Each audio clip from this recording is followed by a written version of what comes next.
Bună dimineața! Dimineața. Oh, uite ce am găsit noi aici, o piscină! Pe care nu o să o Nu folosim. suntem la 3000 de metri! Nu. Bună dimineața din Huacacina. Huacamoto, Huacachico. În spate vedeți duna de nisip. Da, vom merge sus să vă arătăm și Duna de Nisip. Am ajuns târziu, am terminat vlogul după cum am zis. Ne-a oprit și poliția ieri, am uitat să vă spun asta. De două N-am ori. mai filmat, da. Ne-a zâmbit și ne-a lăsat în pace. Am ajuns la Huacacina, că ne doream să venim, nu? Așa a fost, era aglomerat, acum e mai liber. Mâncăm ceva și plecăm la plimbăreală pe dune de nisip. Are suc cu pulpă sau ficat. Deci socul nu este făcut din pulpă. Din fruct vine pulpa. Ah, despre aia asta. vorba. Bă, nu știam. Eu zic că sucul nu are pulpă. Eu zic că socul are rinichi. Mie îmi plac cele trei reprezentări. Ăștia doi îmbrăcații, dezbrăcații și cu chestia din spate. Se vede foarte fain. Încă e liniște în Huacacina. N-au ajuns foarte mulți turiști sau nu s-au trezit. Este abia ora 8:30. Sunt ceva turiști peruani, văd. Și tocmai am văzut în depărtare o activitate care cred că o să o facem și noi. Sunt curios ce va zice Dorian când îi va arăta. Urcatul pe dună. Vrei să urcăm pe dună? Da, putem să Acolo să urcăm atunci.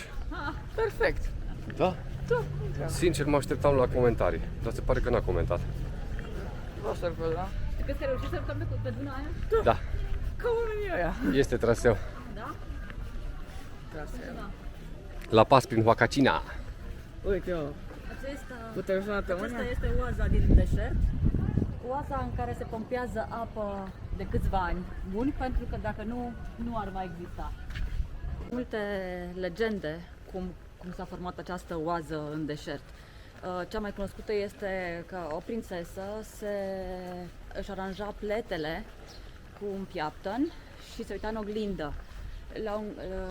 Ea fiind nud, la un moment dat vede în oglindă un bărbat venind din spate și, speriată fiind de apariția acelui bărbat, aruncă oglinda care se transformă în această oază, în această apă, și ea fuge, iar toate cosițele ei devin deșertul din jur.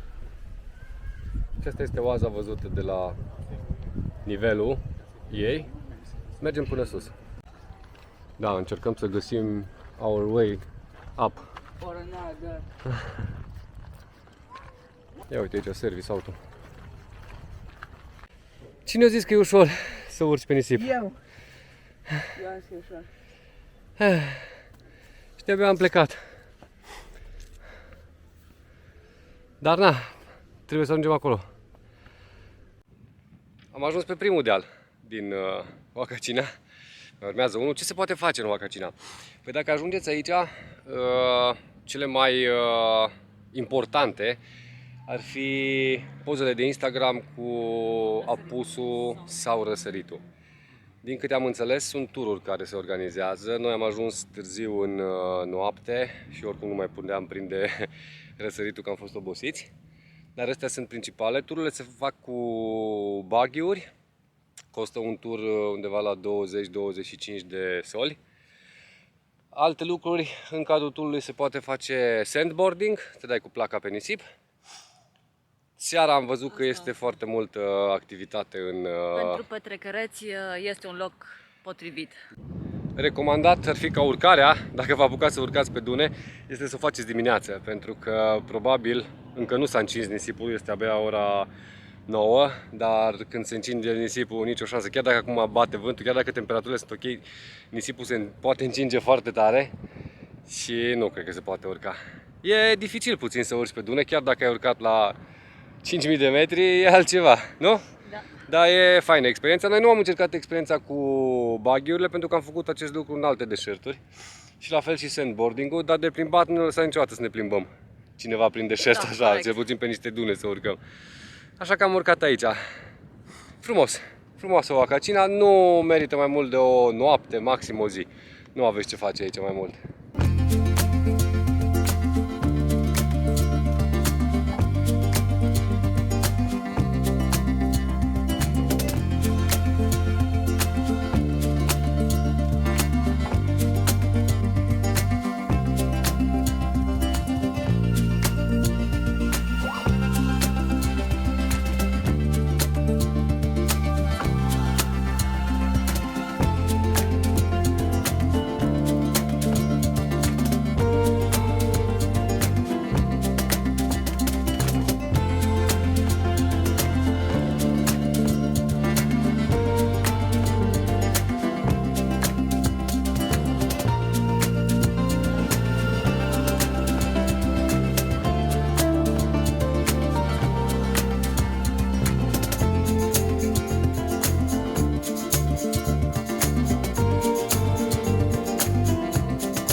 E 10:30 și deja arde nisipul.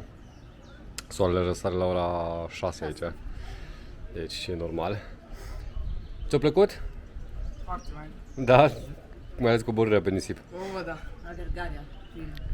Împachetăm și plecăm către Lima să predăm pe Furia Roja.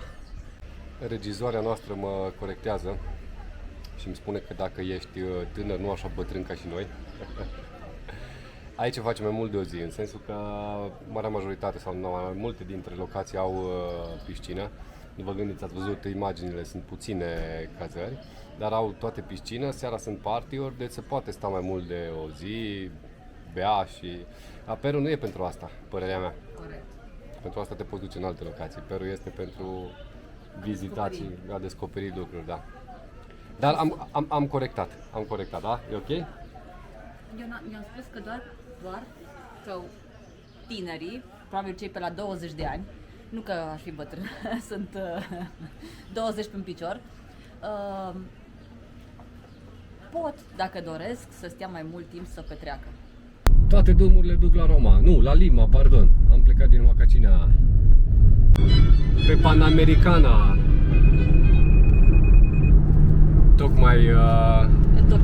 Tocmai întorcea un camion. O să las camera pregătită că vă povesteam de multe chestii. Poliția? Vine poliția. Vine poliția. Triplu salt. Tucul a depășit. Tucul a depășit, da. Am ajuns la cazarea din Lima. Gașca a făcut check-in-ul. Mergem să cărăușim bagajele. Bogăție. What the heck? Mamma mia, bogăție. Acolo am mai rupt cineva că au fost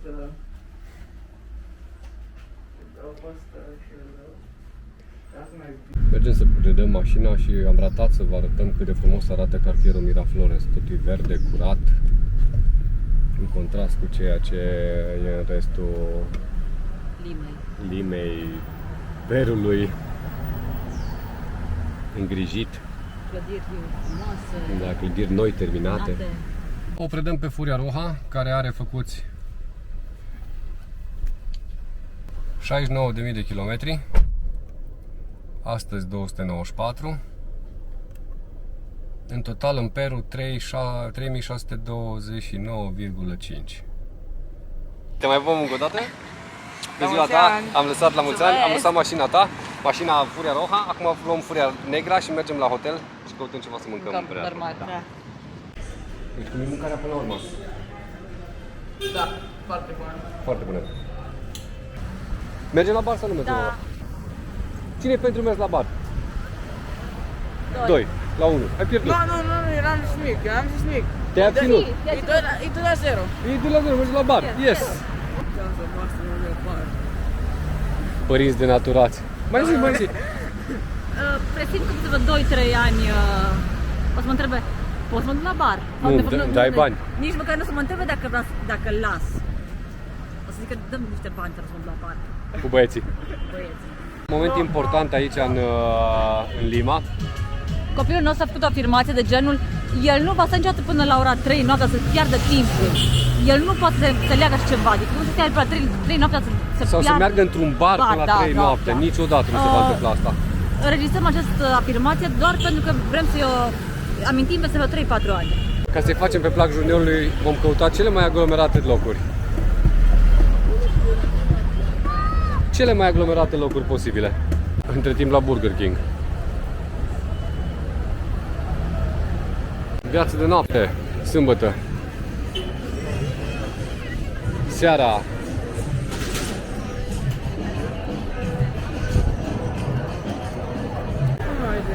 Ce e aici? Ori e ceva gratis, ori e ceva bun. Niciuna. Coadă la intrare.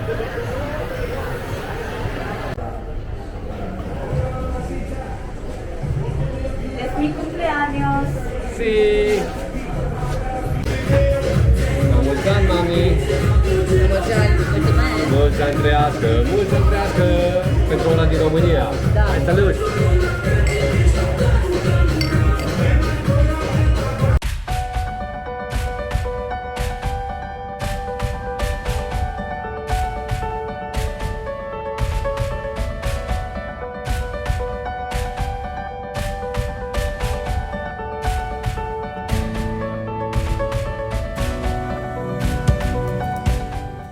fie de bine? Să fie bine, da. Te-a plăcut până la urmă la bar, la Lupulo? A fost bun. A fost bună. Și berea a fost bună, craft beer. Ciao, tanti! Pe roșu! Acum vreo 2-3 săptămâni, nici nu mai știu, de mine, 3, cred că ne-am aproape 3 da, săptămâni, treceam pe aici, era dimineață, O dimineață Gol. frumoasă. era dimineață frumoasă, prima oară dimineață și treceam pe aici. Mă aduceți aminte cu prima filmare în Lima. Și era Cu gol. traficul și era gol. Aproape noi numai și pisicile. Mai erau câțiva oameni care se gândeau Da, să aici facă e lucru parcul 7 de iunie, cu continuare cu Kennedy. Dacă vă mai aduceți aminte și de pisicile din parcul Kennedy. Sunt câteva pisicuțe. Deci Data trecută n-am văzut chestia asta, dar se pot adopta. Acestea sunt pui de pisici. Ah. Deci probabil că sunt urmași și urmașele pisicilor din parcul Kennedy și sunt date spre adopție, pentru că nu sunt prea multe. Lima by night în continuare.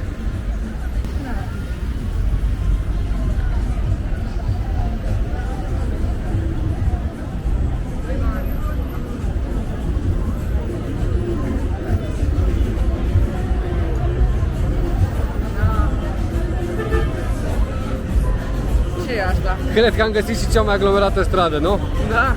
Înghețată. Am găsit cea mai aglomerată stradă Așa pare. Da. din Lima, din Miraflores. Arma. Kebab. Shawarma.